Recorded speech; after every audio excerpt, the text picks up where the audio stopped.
So Paul Scholes anasema kwamba Arsenal wakibeba ubingwa msimu huu hapa itakuwa ni timu mbovu zaidi kuwahi kushinda ubingwa. Anasema hakuna mchezaji mmoja, mshambuliaji yoyote wa Arsenal ambaye anaweza akaingia kwenye kikosi bora cha msimu. Kiufupi anaiponda style ya Arsenal kubeba, kushinda games. Wanatumia magoli ya kona, ndo style ambayo wameamua kuitumia. Sasa nimefanya analysis fupi sana kwenye Instagram, nimeweka video na maeneo mengine, lakini hapa YouTube nataka niongee kwa upana zaidi, kwa urefu zaidi. Swali la kujiuliza, kuna raha gani kwa Arsenal kuwa na mchezaji kama Gyökeres ambaye amemaliza na magoli labda 35, 30 kwa msimu, halafu Arsenal ikashindwa kubeba ubingwa? Kuna raha gani?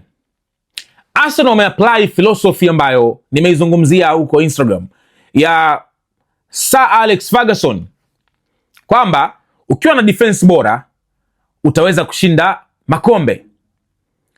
Ukiwa na washambuliaji wazuri watakupatia magoli, lakini unaweza usipate makombe. So Arsenal msimu hapa ndo timu yenye defense bora Europe. Imagine wanaongoza UEFA Champions League kwenye msimamo, wanaongoza kwenye Premier League. Do you think ni bahati? No, sio bahati.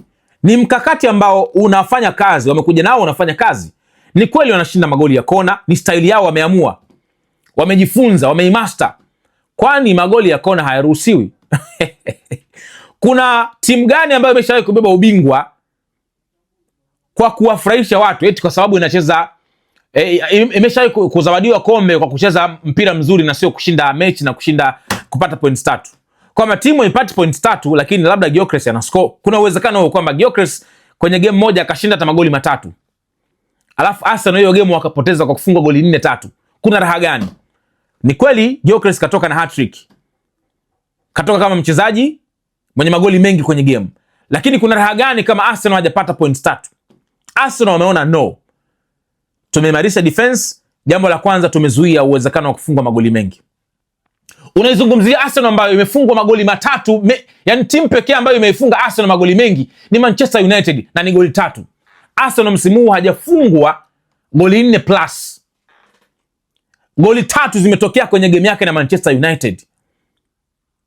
So manake ni nini? Arsenal anaingia uwanjani akiwa na uhakika wa point 1 kwa sababu ya defense yake. Anachoingia uwanjani kuja kutafuta ni points 2. Hizo points 2 zitatafutwa kwa kona, kama ni penalty, kama ni Gyökeres siku ameamka vizuri atafunga. Vyovyote vile inavyowezekana points zitatafutwa. Sasa kuna ubaya gani? Kuna shida gani kwa Arsenal kuamua kupata matokeo kwa staili kama hii hapa?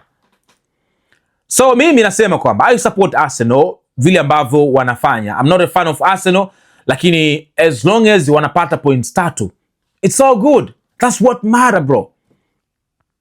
Hicho ndio kitu ambacho cha muhimu zaidi, points 3.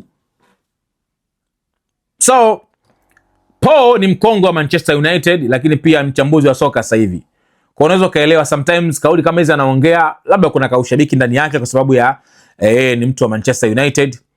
Kwa hiyo hawezi kuwazungumzia vizuri Arsenal. Unaweza kaona hivyo, which ni sawa, haina ubaya wowote, ni jambo la kawaida sana kwenye football. Lakini kiukweli wapeni maua yao Arsenal bwana. Yaani kwa hapa walipofikia na wakibeba ubingwa, wapewe maua yao. Wamestahili kabisa, wamepambana. Haijawa bahati mbaya. Ni mkakati na unaleta matokeo sasa hivi kwenye squad lao.